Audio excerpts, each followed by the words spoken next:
Olá, CD concurseiro, dando continuidade à linha de quizzes semana 6. Então já há um mês e meio que a gente tem feito quizzes praticamente diários, né? De segunda a sábado, e essa semana a gente também está fazendo esse vídeo comentado. A gente vai liberar os vídeos às sextas-feiras, né? Desses vídeos dos quizzes. Na verdade, esse vídeo foi referente à semana anterior, não foi dessa semana, semana anterior. Aí na semana que vem a gente libera os quizzes, né? Os vídeos comentados desta semana. Essa semana a gente vai ter quizzes das bancas Instituto Mais, da banca VUNESP, da banca FEPES e da banca GSA. GSA fez o concurso de Itatiba, né? No domingo passado. Então é uma banca que vem fazendo não tantos concursos, mas ela já é o segundo ano que faz o concurso de Itatiba, e foi a GSA, mas na verdade foi para um processo seletivo, não foi exatamente para o concurso público, porque o concurso público de Itatiba foi a banca SH Dias. Então vamos começar com o quiz 715, banca Instituto Mais, Santana do Parnaíba, agora de 2019. Com relação às anomalias dentárias, a união pelo cemento de dois dentes formados ligados ao longo de superfícies radiculares é denominado.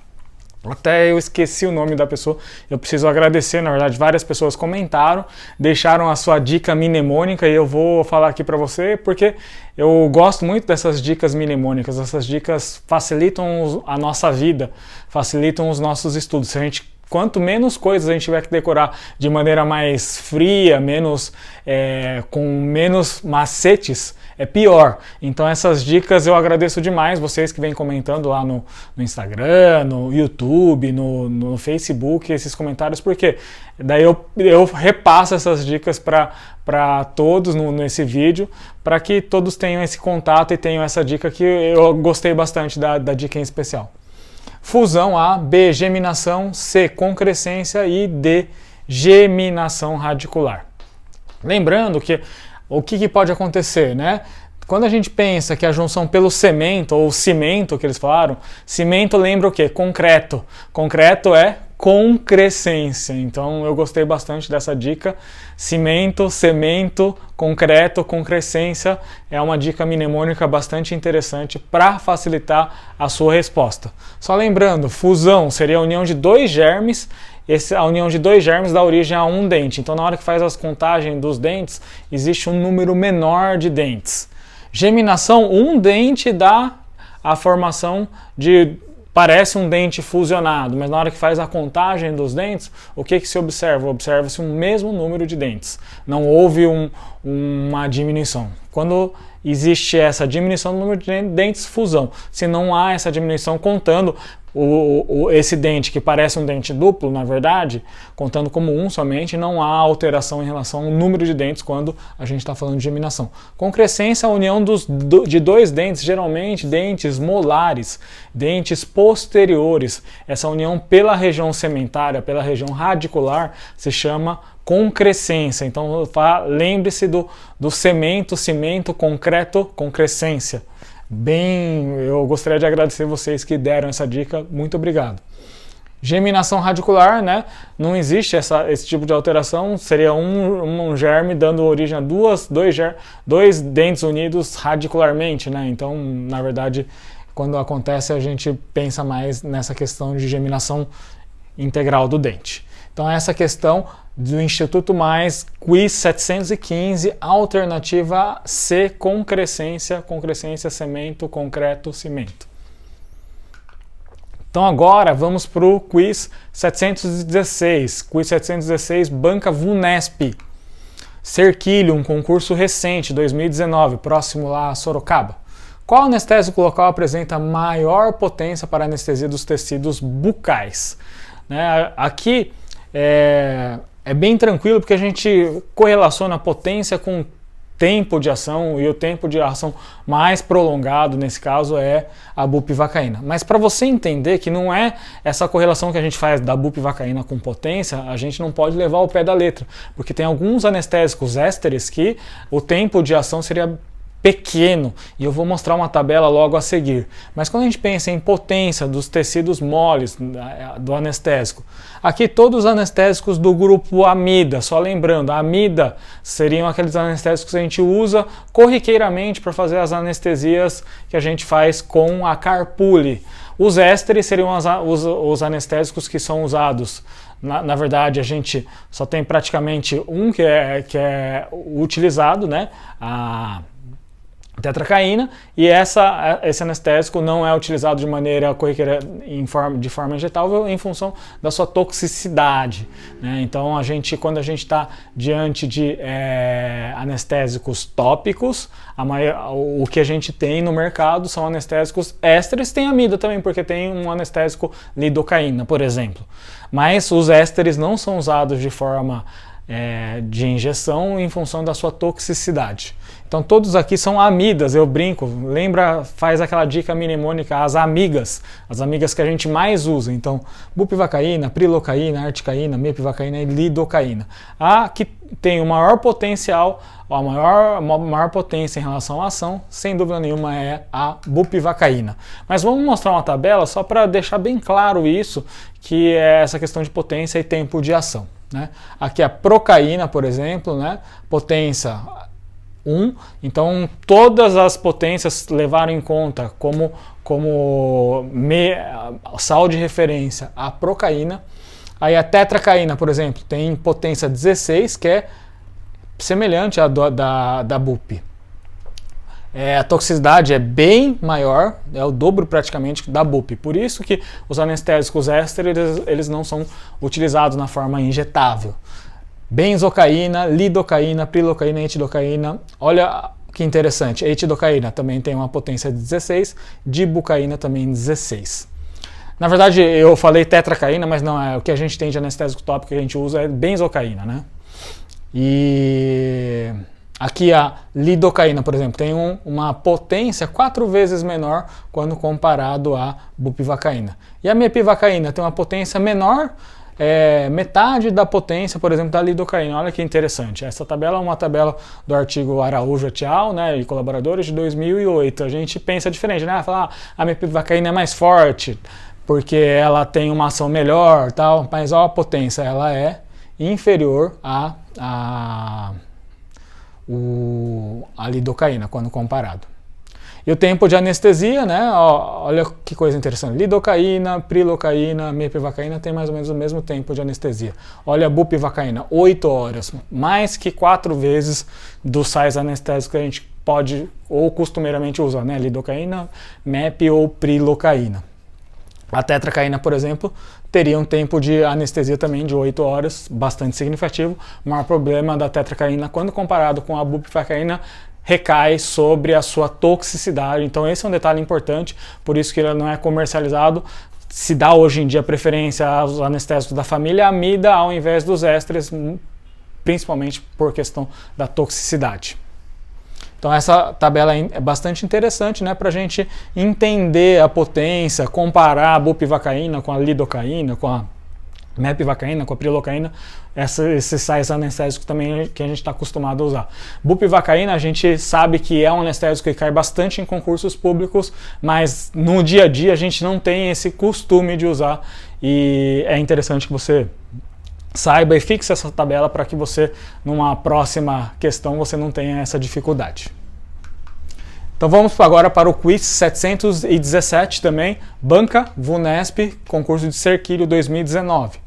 As técnicas radiográficas convencionais intrabucais apresentam limitações, sendo necessárias muitas vezes associações de técnicas para auxílio na localização tridimensional de dentes inclusos. Isso é bastante importante porque quando a gente pensa em radiografia, radiografia é um exame bidimensional, diferente, por exemplo, da tomo, que pega essa profundidade, é uma das grandes vantagens em relação às radiografias. Então nessas situações, como o próprio enunciado falou, se utiliza uma tomada ortorradial, uma tomada convencional, centralizada, e depois outros tipos de tomada que a gente vai estar falando rapidamente desses tipos de tomada para o auxílio no diagnóstico.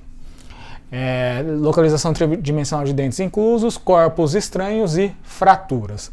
Assinale o método de localização, que consiste na variação do posicionamento do filme radiográfico periapical, visando possibilitar a completa visualização do terceiro molar inferior incluso. A técnica de Clark, por exemplo, é aquela técnica que a gente faz uma ortorradial e depois faz ou mesio-radial ou disto-radial, e que serve muito para a questão de endo, da dissociação de raízes, principalmente quando as raízes estão superpostas. Técnica de Parma é aquela técnica que é utilizada para a questão dos dentes, quando a gente tem a superposição do processo zigomático em relação aos ápices radiculares de molares superiores. E aí a gente utiliza o que? Aquele rolete de algodão. Técnica de método de Mataldi é uma técnica para visualização, principalmente quando a gente tem dificuldade de ver um terceiro molar superior incluso. Então é uma técnica para ver terceiros molares superiores. Técnica Lemaster é a resposta correta. E a gente faz o que? Uma variação em relação ao posicionamento do filme, que a gente vai ver uma imagem para você fixar essa imagem. E o Bite Wing é a técnica interproximal. Então, essas técnicas são perguntas que eles gostam de perguntar, porque a gente acaba esquecendo. Então, é importante que você tenha anotado essas técnicas e visualize uma vez por semana, para que você fixe bem essas nomenclaturas e para que serve cada uma das técnicas.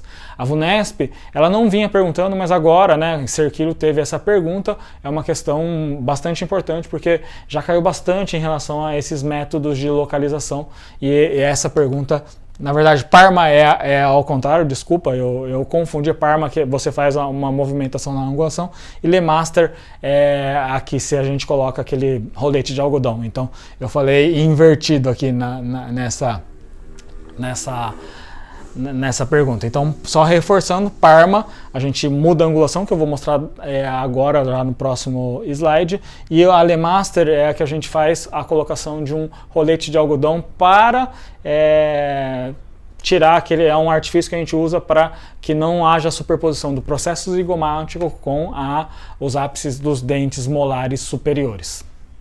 Então, como que é essa técnica de Parma? É essa variação da angulação. Se a gente faz essa tomada que está em pontilhado, o que acontece? O ápice de um dente mesioangulado, geralmente o terceiro molar mesioangulado, ele vai ficar cortado. E aí o que se faz? Ao invés de deixar o filme de forma paralela ao eixo oclusal, faz-se uma ligeira angulação. Claro que essa região aqui, ela é uma área pontiaguda, né, do filme radiográfico.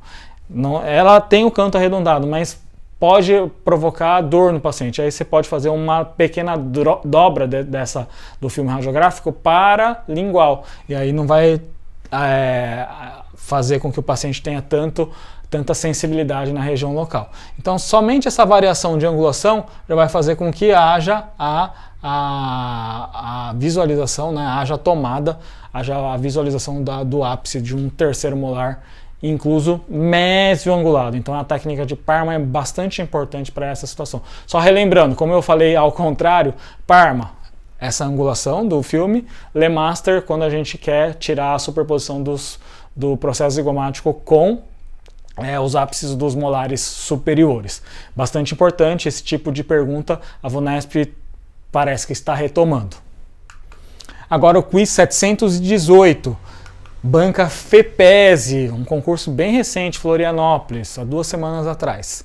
O padrão mais comum de infecção herpética primária sintomática, em que mais de 90% dos casos são resultantes da infecção pelo vírus herpes simples HSV tipo 1, denomina-se, lembrando que aqui a gente está falando do padrão mais comum primário, então da infecção herpética primária. A alternativa A, eritema multiforme, B, mononucleose infecciosa, C, gengivite ulcerativa aguda, D, gengivoestomatite herpética aguda e E, gengivoestomatite herpética multiforme. Vamos por eliminação para a gente chegar no gabarito. Eritema multiforme, primeiro, é uma doença autoimune, ela pode ter relação com herpes. O herpes, uma infecção herpética, pode ser um gatilho para o desenvolvimento de lesões de eritema multiforme. Existem lesões bem características na região bucal, que seriam aquelas lesões que a gente acontece na região de lábio, então fica aquele lábio com uma úlcera crostosa, característico. E na região de membros superiores, de extremidades, existe a formação de alvo, lesões em forma de alvo, lesões eritematosas. Existem vários tipos de lesões de eritema multiforme, eritemas multiformes maiores, né? A síndrome de Stevens-Johnson, por exemplo, é uma delas, doença de Lille também, lesões ou doenças extremamente sérias, né? E também o eritema multiforme pode ter correlação com algumas medicações, por exemplo, dipirona, diclofenac, podem estar relacionados com o início ou o gatilho da formação dessas lesões de eritema multiforme. Mononucleose infecciosa é uma lesão que pode ser causada por um herpes vírus, mas o herpes vírus do tipo 3, né, que seria o Epstein-Barr vírus, a doença do beijo, não o do tipo 1. Além do tipo 1, o que pode causar as lesões bastante características na região intrabucal, que seria a gengivoestomatite herpética primária ou gengivoestomatite herpética aguda, que justamente é o gabarito correto, a alternativa D, também tem o vírus do tipo 2, que ele está mais relacionado às infecções genitais. Mas como existe essa questão de sexo oral, então pode haver lesões de herpes relacionadas com o tipo 2 e também pode ter lesões genitais relacionadas com o tipo 1. Isso é o que a maioria dos casos tem relação com o tipo 1, mas existe essa correlação com uma infecção cruzada, por exemplo, do tipo 2. E a gente pode chamar de herpes simples vírus ou human herpes vírus, né? HHV ou HSV. Qualquer uma das siglas é utilizada em concursos, perguntas de concurso também. Gengivite ulcerativa aguda, a gente sabe que a gengivite ulcerativa aguda está mais relacionada com lesões bacterianas e não com infecções virais. Ela pode mimetizar em algum grau uma lesão de gengivoestomatite herpética primária? Pode, mas por exemplo, no paciente com gengivoestomatite herpética aguda, existe uma correlação também com sintomas sistêmicos, por exemplo, febre mais pronunciada, ao passo que na gengivite ulcerativa aguda esse não é tão comum. Gengivite ulcerativa aguda, também chamada de boca de trincheira, infecção de Vincent, ela tem relação com aquelas lesões em forma de cratera, a formação de pseudomembranas, principalmente na gengiva interdental, hálito metálico, em função daquela questão de sangramento. Gengivoestomatite herpética aguda, onde que são os locais de predileção dessas lesões? Gêngivo, então acontece na gengiva. Estomatite, né, mais relacionado com a questão de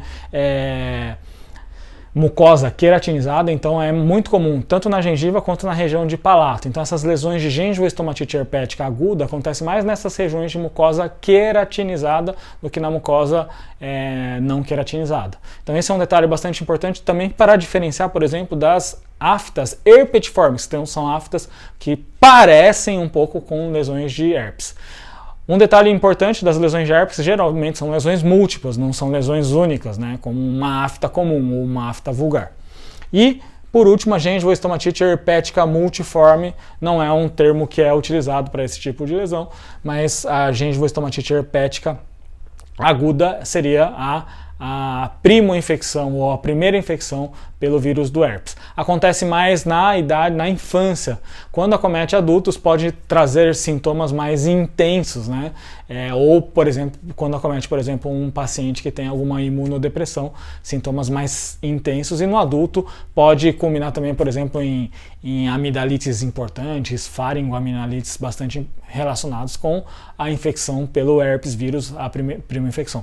Claro que esse vírus, a gente não elimina esse vírus do herpes, esse vírus ele vai ficar para sempre no hospedeiro, e esse vírus, quando a gente tem uma infecção na região facial, na região de cabeça e pescoço, ele vai ficar principalmente alojado em que região? Região do nervo.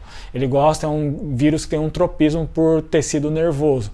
E aí quando pega a região facial, ele vai ter um tropismo principalmente pela região de nervo trigeminal ou gânglio trigeminal, antes de fazer aquela divisão de V1, V2 ou V3. Então isso é um detalhe importante, por isso que pacientes que têm uma infecção por herpes pode ter infecções recorrentes, porque a gente não elimina esse vírus, mesmo fazendo uso de medicações, esse vírus ele vai ficar latente na região nervosa, e quando a gente pega a região de cabeça e pescoço, principalmente no gânglio trigeminal.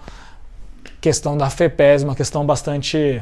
não uma questão difícil, mas uma questão que a gente conseguiu discutir bastantes detalhes em relação à gengiva estomatite herpética.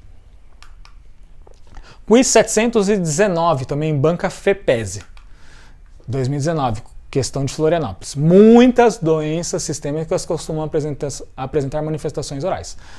A neoplasia maligna progressiva multifocal com origem nas células endoteliais vasculares, que acomete o palato duro e a gengiva, inicialmente apresentando-se como área vermelho, purpúrea ou marrom, de superfície plana e presente em 50% dos pacientes acometidos pela síndrome da imunodeficiência adquirida, recebe o nome de... Olha que detalhes importantes. Como assim, a gente pensa, a gente lê o enunciado, a gente interpreta. É muito difícil hoje em dia a gente ver tantos casos assim de sarcoma de Kaposi. Você fala de 50% dos casos, é um número exagerado. Para você ter uma ideia, eu trabalho com a área de estomatologia, eu nunca vi um caso ao vivo de sarcoma de Kaposi, então não é frequente. Eu já vi pacientes HIV com leucoplasia pilosa e também, principalmente, com candidíase. Então, hoje em dia, com o controle das medicações antirretrovirais, é difícil a gente ver esse tipo de lesão. Mas o que seria essa lesão? Lesões que têm origem nas células endoteliais vasculares e que é fortemente associado ao HIV, seria o sarcoma de Kaposi. E só ressaltando a importância dessas lesões fortemente associadas ao HIV, porque são assuntos que são repetitivos em diversas bancas. Eu já mostrei questões de bancas diferentes da FEPESE perguntando mais ou menos o mesmo assunto, que é sarcoma de Kaposi, uma doença fortemente associada ao HIV. Qual que é o fator etiológico do sarcoma de Kaposi? É um vírus do herpes humano, o vírus do herpes humano do tipo 8. Então isso já caiu também em concurso, um concurso de Osasco de 2018, se eu não me engano, banca INDEPAC. E pode cair numa outra pergunta aí, em algum outro concurso, mas geralmente quando as bancas fazem com questões de doenças fortemente relacionadas ao HIV, não perguntam especificamente sobre o vírus causador, mas sobre as doenças, sim. Então, sarcoma de Kaposi é sim uma doença fortemente associada ao HIV. Essas outras são fortemente associadas? Não, só com exceção do linfoma não-Hodgkin também, que é uma doença fortemente associada aos pacientes HIV positivos. Linfoma Hodgkin, carcinoma verrucoso e carcinoma de células escamosas não são lesões fortemente associadas ao HIV, né? Podem acontecer? Pode, mas não é fortemente associado ao HIV. Quais são? Candidíase, principalmente as candidíases pseudomembranosas, leucoplasia pilosa, linfoma não-Hodgkin, sarcoma de Kaposi e eritema gengival linear. Essas são as lesões que são sempre perguntadas a respeito desses pacientes, ou quando fala de enunciados de pacientes HIV positivos. Então, questão FEPESE número 719, gabarito letra C, sarcoma de Kaposi. E vamos para a última questão dessa semana 6 de quizzes. Questão 700, quiz 720, banca GSA concurso de Itatiba de 2017. Teve um concurso semana passada dessa banca, né? E na verdade não é um concurso, foi um processo seletivo, porque é uma organização social de saúde que administra algumas unidades em Itatiba, agora de 2017. Bactericida e remineralizador dental que contém substâncias capazes de deter a formação de tecido cariado. Este dado está relacionado ao material de uso odontológico. Claro que é uma questão muito bem descrita, eu não gosto muito dessa questão, mas teve gente que respondeu, por exemplo, hidróxido de cálcio. O hidróxido de cálcio ele pode promover, a auxiliar nessa questão de formação de dentina terciária, então nessa questão de aumento da mineralização. Mas aqui está falando que é um agente remineralizador, não é um que estimula os túbulos dentinários a produzir mais tecido mineralizado. Então teve gente que acabou respondendo hidróxido de cálcio, mas lembra que essa palavra remineralizador e capaz de deter a formação de tecido cariado, principalmente em função da presença de flúor na sua composição. Qual que é esse material que tanto a gente utiliza hoje em dia, que tanto é preconizado no uso de pacientes, principalmente aqueles pacientes com alto risco de cárie? Alternativa B, ionômero de vidro. Não era uma questão difícil, mas eu observei nas respostas de vocês, tanto no Instagram quanto no Facebook, que houve uma divergência. Teve algumas pessoas que acabaram respondendo a alternativa hidróxido de cálcio ao invés de ionômero. Lembra de uma leitura mais cuidadosa da questão de remineralização e também nessa parte de deter a formação de tecido cariado, que se baseia nessa composição desse material, que é o flúor. Então, gente, muito obrigado por estar assistindo a gente nos nossos quizzes. Esse foi os quizzes da semana 6. A gente fatia também esses vídeos e distribui questão por questão também, diariamente no Facebook, no nosso YouTube. Então, continuem acompanhando a gente. Sempre a gente está postando esses novos assuntos para que a gente direcione ao máximo aí o seu estudo, responda os quizzes, participe, porque isso estimula bastante a nossa motivação, tá joia? Então continue acompanhando a gente, um grande abraço e acesse o nosso site também, que a gente tem sempre informações de novos concursos, né? Saiu o concurso, por exemplo, de Itanhaém, concurso de São Vicente, concurso de Limeira, concursos daqui do estado de São Paulo, concursos bem recentes. Acesse lá no nosso site, que a gente tem, que lá você vai encontrar informações, link de acesso, e costume acessar o nosso site constantemente, que vai sempre ter essas informações. Grande abraço e até os próximos vídeos aí.